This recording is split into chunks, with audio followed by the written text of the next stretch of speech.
Bom, o tema da noite que eu trouxe para que possamos estudar é o que é a tentação.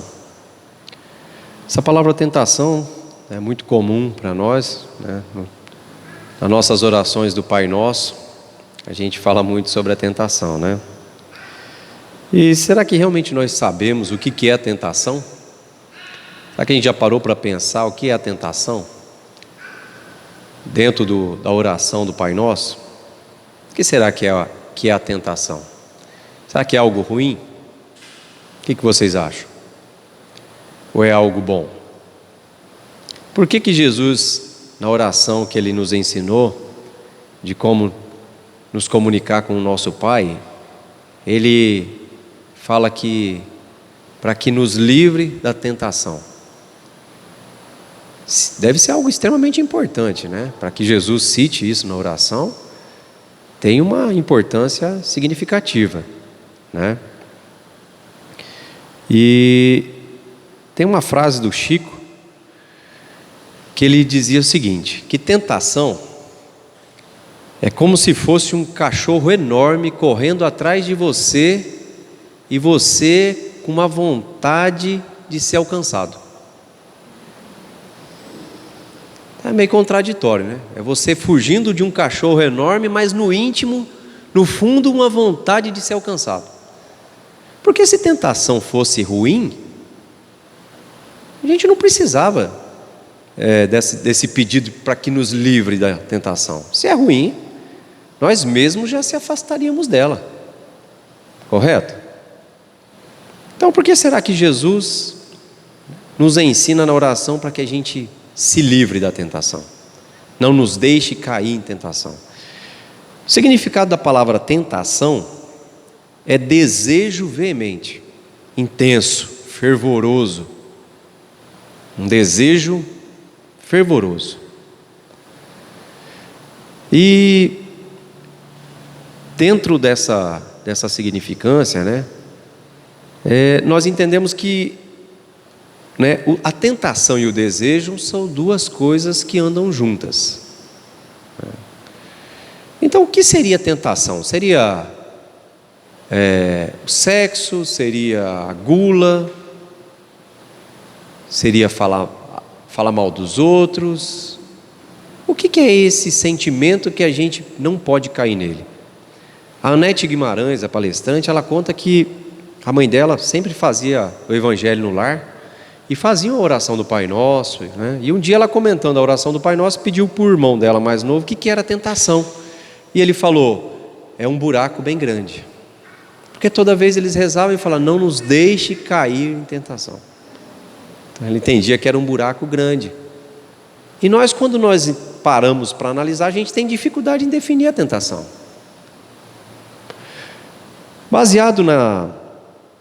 Baseado nessa interpretação da tentação e o desejo, a Anete Guimarães, ela achou uma pesquisa de um americano chamado Walter Mischel, que desenvolveu uma pesquisa com 600 crianças. E essa pesquisa gerou um livro e foi considerada a pesquisa mais longa que se tem conhecimento. Essa pesquisa durou 64 anos de pesquisa. Uma análise inicial de 600 crianças que o Walter começou. E essa pesquisa, ela funciona da seguinte maneira: eles colocavam uma criança numa sala que só tinha uma mesa e uma cadeira. Do outro lado tinha um vidro, né, que a criança não enxergava eles, e eles conseguiam visualizar a criança. E eles chegavam para a criança e faziam o seguinte: senta aqui. E eles, antes disso, eles consultavam com a mãe qual era o doce que a criança mais gostava. O doce, a comida que a criança mais gostava. Esse teste ficou conhecido como teste do marshmallow, porque a maioria das crianças gostava de marshmallow. Então o livro chama o teste do marshmallow e o teste também.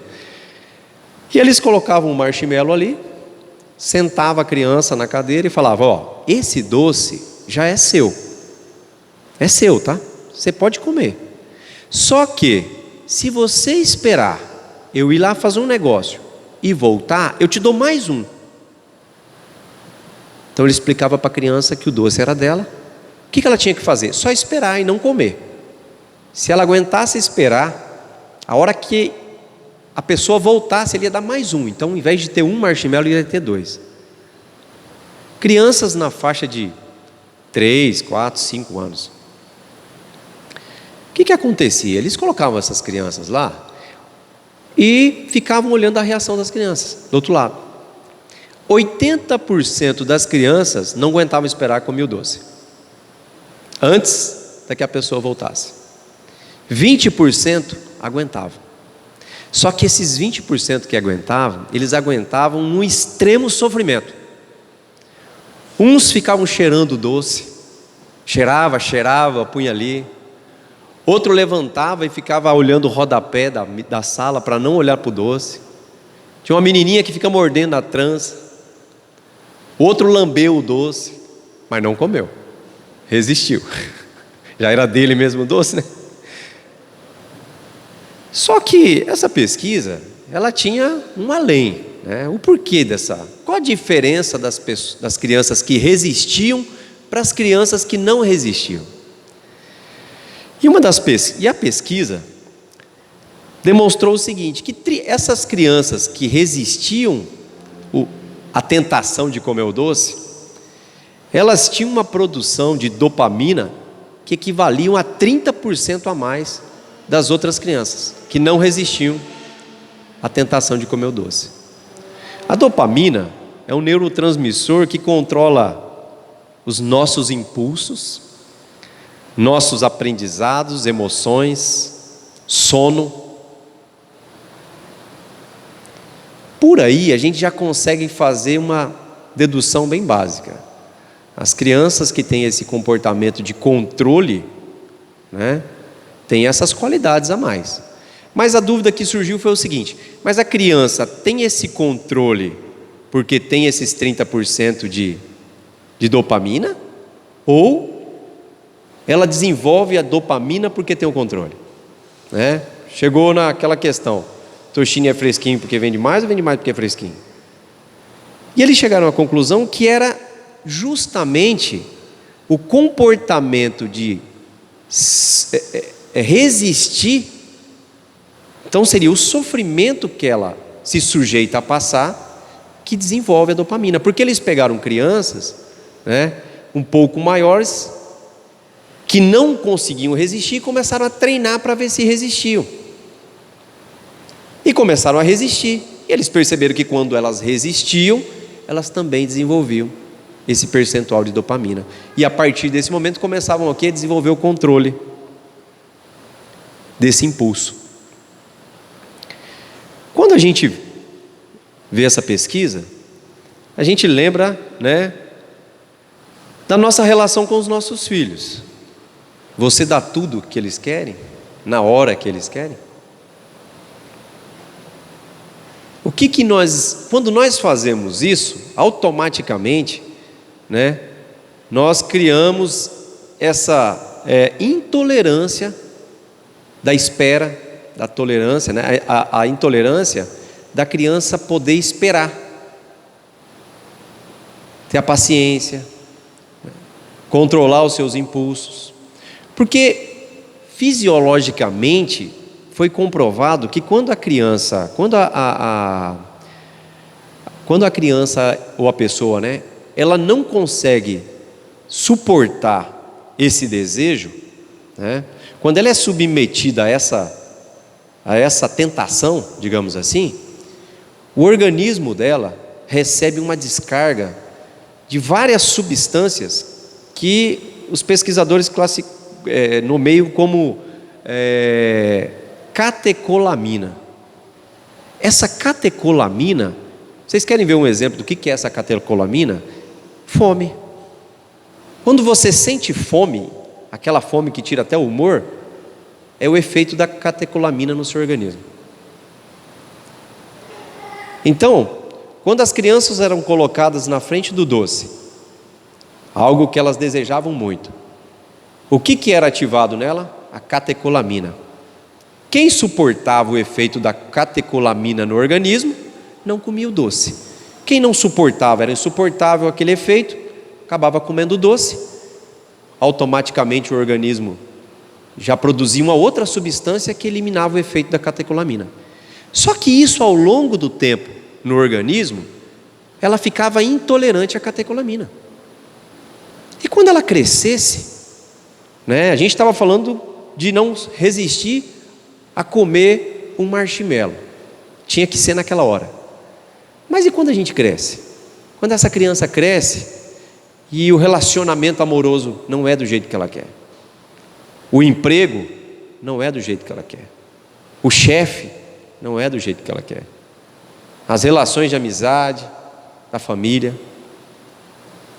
Então, um exemplo disso que a gente citou, que eu acabei de falar, é a fome. Porque a fome, na verdade, ela é a ausência de alimento. Então, ele desperta no organismo esse sentimento de catecolamina para despertar o quê? Você precisa de nutrientes. Você está com hipoglicemia.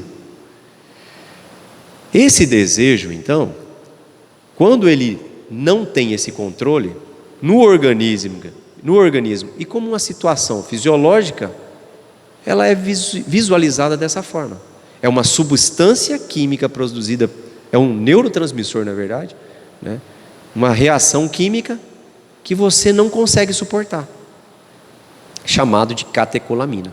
Então é dividido em dois tipos: os intolerantes à catecolamina e os tolerantes à catecolamina. Porque quanto mais você resiste isso, mais você fica tolerante. Ela cita o exemplo também de uma criança recém-nascido, que é o primeiro contato que a gente tem com a catecolamina, é quando você nasce. Você está num ambiente onde você não sente fome, não sente frio, todas as suas necessidades são supridas e você vai para um ambiente externo. Quando você tem contato, uma criança recém-nascida, como que é o choro dela quando ela está com fome? É aquele que você fica desatinado, Você até nem consegue fazer a mamadeira, porque aquele choro parece que ela está morrendo.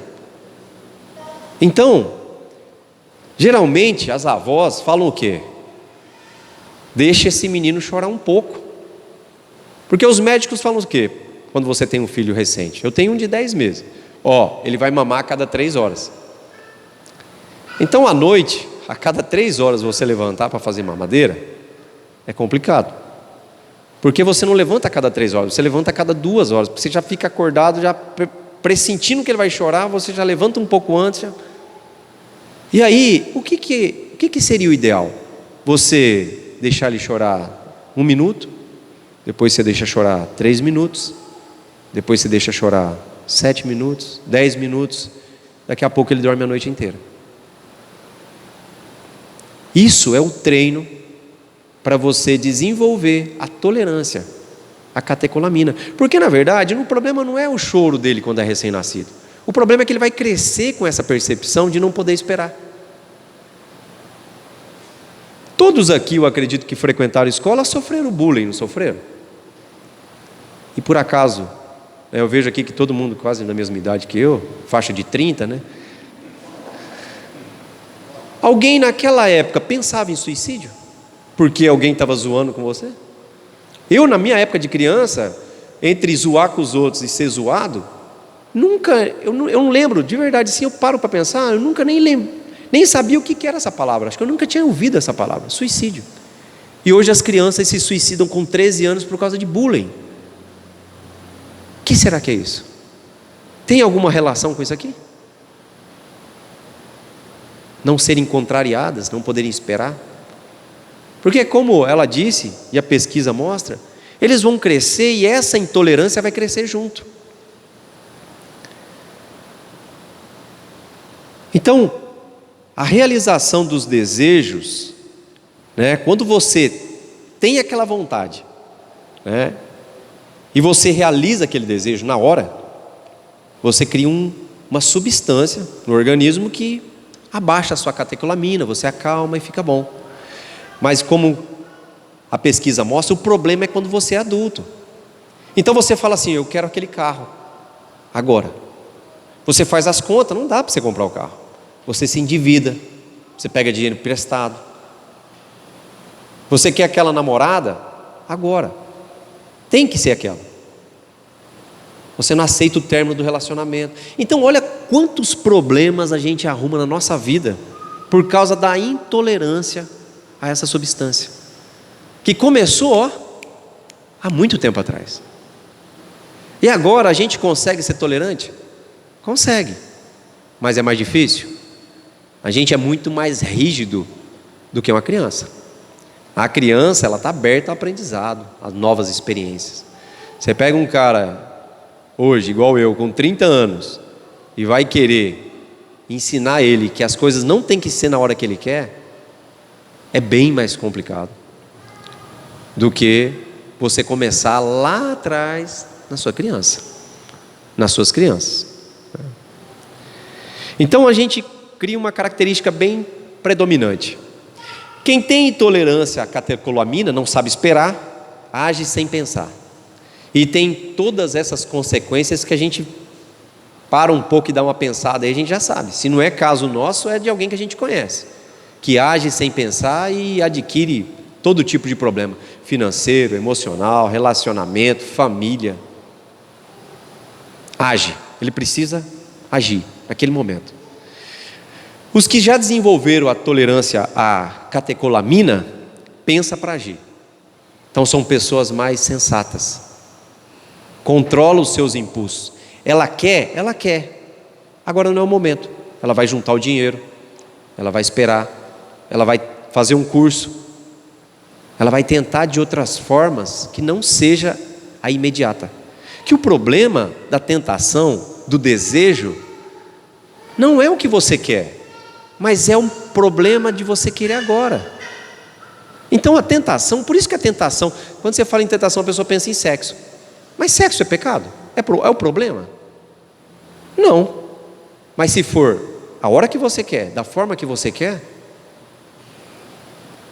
é igual ao alimento, é igual ao relacionamento, é igual à amizade, é igual a qualquer outro bem. Então tudo é tentação e ao mesmo tempo tudo não é. Depende do quê? Como você lida com isso. Então, o sexo, o alimento, o carro, a casa, a roupa, o relacionamento, a família, não tem problema, desde que seja pensado para você agir sobre isso, né? Então nós, como encarnados, nós temos uma característica predominante que é do quê? Que é da consciência sensorial. É uma característica predominante nossa. E isso vai de encontro à consciência moral. Então, qual que seria a consciência moral? Seria nós fazermos esse processo reflexivo, de pensar antes de agir. Porque nós todos aqui somos espíritas, ou pelo menos, né, temos algum mínimo conhecimento sobre o espiritismo. Então nós sabemos o quê? Essa tendência nossa, seja ela qual for, não é de agora, única e exclusivamente. Se a gente pensar assim, nas últimas 10 reencarnações, nossa, nós estamos falando em 10 criaturas diferentes, com meios de relacionamento diferentes, social, emocional, profissional. Isso influencia na nossa vida? Nós somos influenciados pelo meio que a gente convive? Com certeza. E a gente tem quantas reencarnações, com quantas influências de meio a gente tem na nossa bagagem. Então quando a gente olha para dentro de nós, né, nesse processo de reforma íntima, de olhar para dentro de si, de fazer aquela passar em revista nosso dia, a gente consegue identificar quais são essas imperfeições que fazem com que a gente haja impulsivamente. Por isso Jesus fala para que nós tenhamos cuidado com a tentação. Por isso o cuidado tão grande com a tentação. No livro Ação e Reação, capítulo 8, é um processo, depois que a gente tiver a oportunidade de ler, eu só tirei um trecho porque é extenso, mas é um processo em que alguns espíritos se organizam para executar uma vingança, né, de um encarnado. Então esse espírito chamado Leonel, que é um dos que participa desse grupo, fala o seguinte para Silas: aprendemos nas escolas dos Vingadores que todos possuímos, além dos desejos imediatistas comuns, em qualquer fase da vida, um desejo central. O que é os desejos imediatistas? Quem não jantou ainda, daqui a pouco vai estar com um desejo imediatista que é de jantar. Então se eu fosse um médium vidente aqui, né, que eu pudesse visualizar o que vocês plasmam no pensamento, eu ia estar vendo aqui prato de comida por cima da cabeça de uns, lanche por cima da cabeça do outro, porque é o desejo que você tem agora, imediato. Mas todos nós, além desse desejo imediato, dessa necessidade, agora é de comer, daqui a pouco é de dormir, né? Nós temos o desejo central, que mais ou menos a partir dos 5 a 7 anos, esse desejo já é criado em nós, já é desenvolvido. E como que vem esse desejo em nós? Herança. Lembra? Das nossas existências passadas. O pouquinho que a gente foi trabalhando já está ajustado, mas vem aquele fio ainda daquele desejo. E olha só o que ele fala. Ou o tema básico, ele chama de desejo central o tema básico. Dos interesses mais íntimos. Por isso, além dos pensamentos vulgares que nos aprisionam a experiências rotineiras, emitimos com mais frequência os pensamentos que nascem do desejo central, que nos caracteriza. Pensamentos esses que passam a construir o reflexo diante de nossa personalidade. Então, é mais forte do que você aparenta ser, porque ele vibra, ele é o seu magnetismo. Você pode estar aqui falando uma coisa, mas o seu magnetismo interior é o que define esse desejo central. Desse modo, é fácil conhecer a natureza da pessoa. Em qualquer plano, através das ocupações e posições em que prefira viver. Assim, é que a crueldade é o reflexo do criminoso. A cobiça é o reflexo do usuário. A maledicência é o reflexo do caluniador. O escárnio é o reflexo do ironista. A irritação é o reflexo do desequilíbrio, tanto quanto elevação moral é o reflexo do santo. Então, quando no nosso convívio, a gente começa a identificar essas particularidades, questão de posição social, cargos, poder, todas essas situações são vinculadas a relacionamento. Poder, o dinheiro, cargos. O cara perde uma sala, ele quer morrer. Um cargo, ele quer morrer. Às vezes, eu conheço pessoas que é assim. Se você oferece um cargo para ele numa profissão, num serviço, qual que é meu cargo? Você é auxiliar tal coisa. Quanto que eu vou ganhar? 2.000. Mas não tem outro cargo? Não, tem o de chefe de reprodução gráfica. Ah, é? Chefe? Quanto você vai ganhar? 1.500. Não, esse eu quero. Chefe? Eu quero. Você vai fazer o quê? Tirar cópia o dia todo. Não, mas é chefe, né? Eu sou chefe do... Quantos não são assim? E nós às vezes não temos essa, mas temos outras. Então ele diz que esse desejo central, ele irradia em nós. É através desse desejo central, para vocês terem ideia, porque aqui ele está citando como esses espíritos conseguiam obsediar o encarnado. E ele fala que é através disso aqui, desejo central. Então os seus obsessores, Os seus obsessores, eles usam esse desejo central seu para te atingir. Então tem um outro momento que ele até pergunta: você criou isso nele? Ele falou: não, isso já tinha lá. Que no caso no livro, eles estão obsediando um cara que era extremamente avarento. O cara morava numa fazenda caindo aos pedaços e tinha milhões guardados. Ele não gastava. Então o que eles faziam? Eles não fizeram com que ele fosse avarento. Ele já tinha isso dentro dele. Então, o benfeitor fala assim: esse encarnado, ele já veio extremamente pobre e continua avarento. Veio extremamente rico, continua avarento. Veio mediano, continua avarento. Então, a divindade, a espiritualidade vai colocando a gente em posições, em família, posições sociais, né, de relacionamentos, de várias formas, para tentar fazer o quê? Ajustar esse desejo central nosso, para que seja o mais angelical possível. Porque a obsessão, ela é feita através do nosso desejo central. Então, se você é avarento, eles vão alimentar o quê? Esse sentimento. Se você é ciumento, eles vão alimentar. Então eles não criam, eles só põem lenha. A brasa já está ali, eles só põem lenha. Então, dentro das tentações, também entra o quê? As nossas fragilidades. O que nos tenta? Porque tem alguma coisa que é tentador para mim, mas não é para outro. Você quer ver um exemplo? Você pega uma bacia de diamante e tenta convencer um cavalo a seguir você com aquela bacia de diamante. Você vai convencer ele? Não. Não vai estar nem aí para você.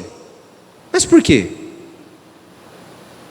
Porque para ele não é o padrão de vibração dele, não é tentador para ele. Agora você pega essa bacia de diamante e chega numa cidade, e pega essa bacia e enche de milho e vai até o cavalo.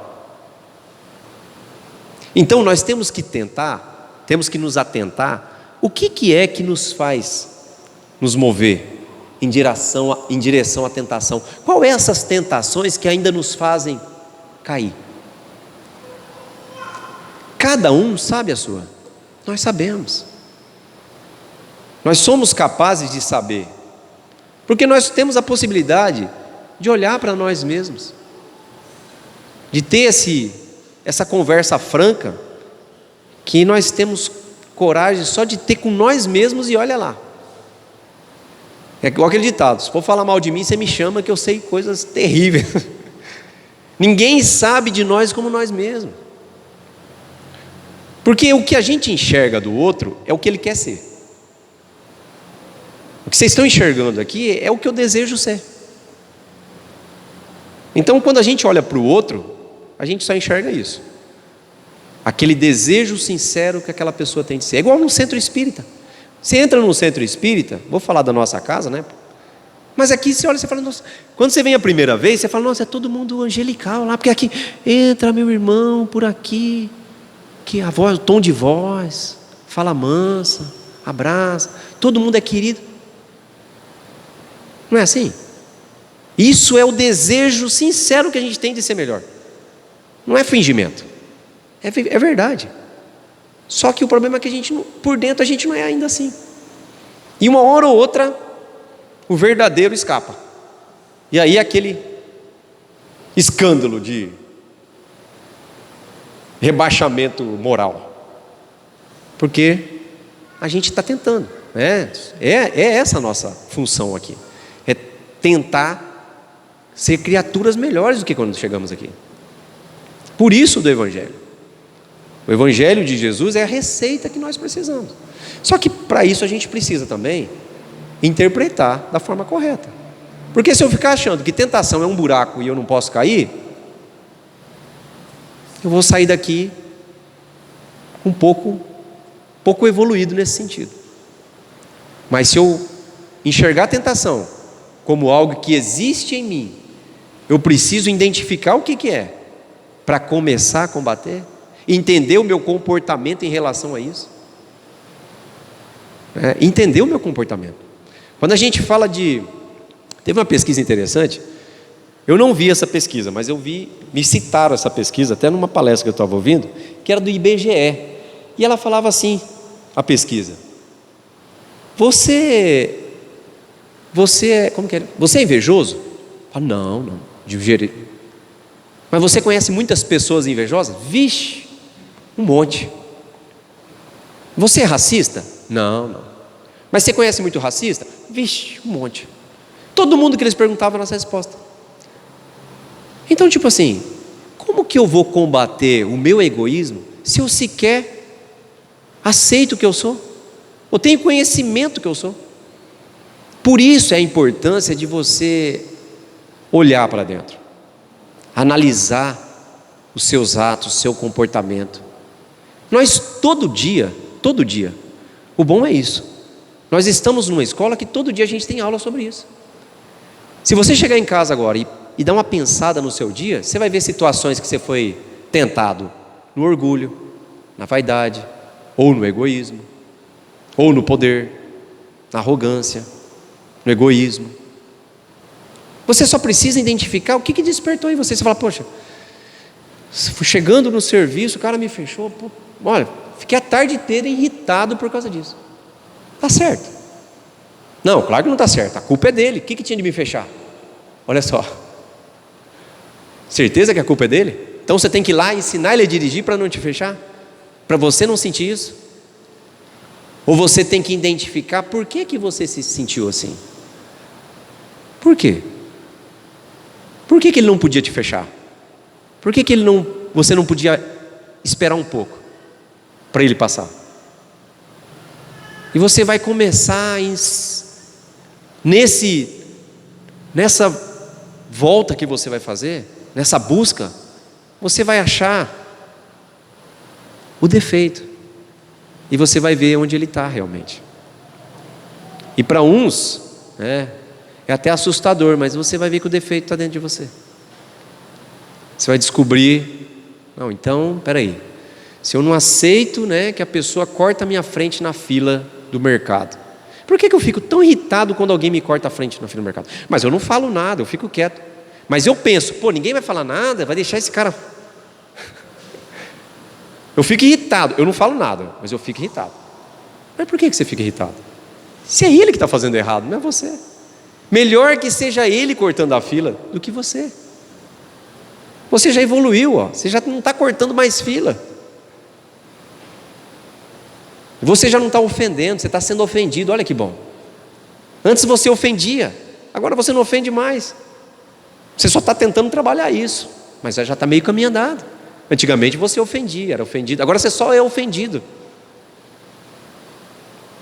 Então, meus irmãos, eu vou ler mais um trechinho aqui, porque eu atrasei 5 minutos, mas já está dentro do tempo, ainda falta 5 minutos, que é um texto curtinho de Emmanuel, sobre origem das tentações.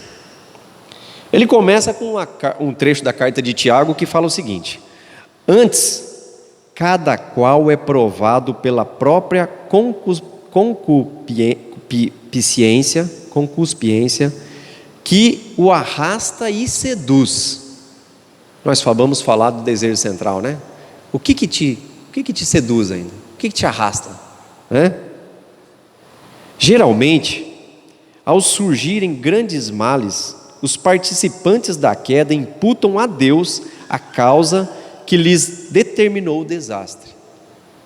Lembram-se, tardiamente, que o Pai é todo-poderoso e alegam que a tentação somente poderia ter vindo do divino desígnio.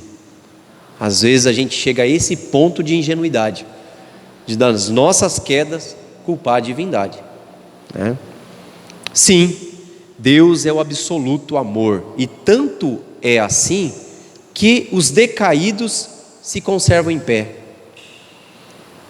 Contanto, com os eternos valores do tempo, amparados por suas mãos compassivas, as tentações, todavia, não procedem da paternidade celestial. Você mesmo você errando, Deus não te ama menos por quê? Por causa disso. Por isso que ele fala: Deus é absoluto de amor, tanto que os decaídos permanecem em pé. As referências do apóstolo são profundamente tocadas pela luz do céu. Cada um é tentado quanto atraído pela própria concupiscência. Examinemos particularmente ambos os substantivos, tentação e concupiscência. O primeiro exterioriza o segundo, que constitui o fundo viciado e perverso da natureza humana primitivista. Ser tentado é ouvir a malícia própria,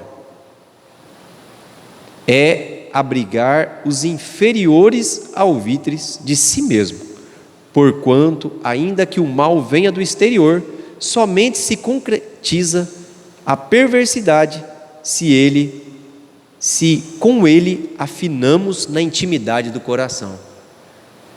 Desejo central.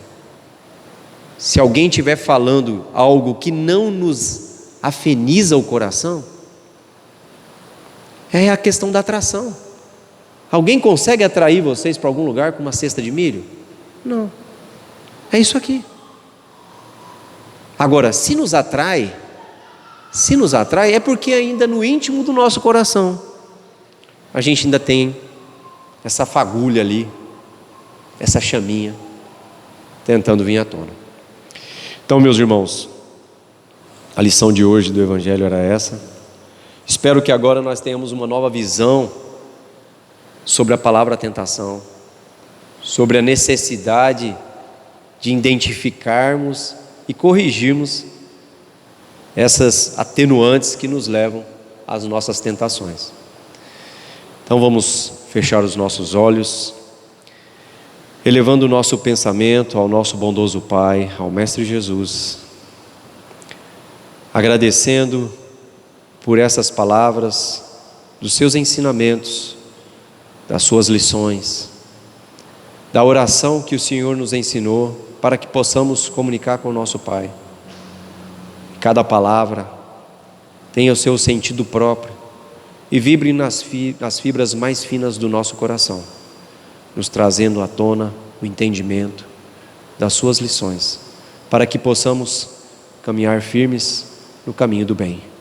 Que assim seja.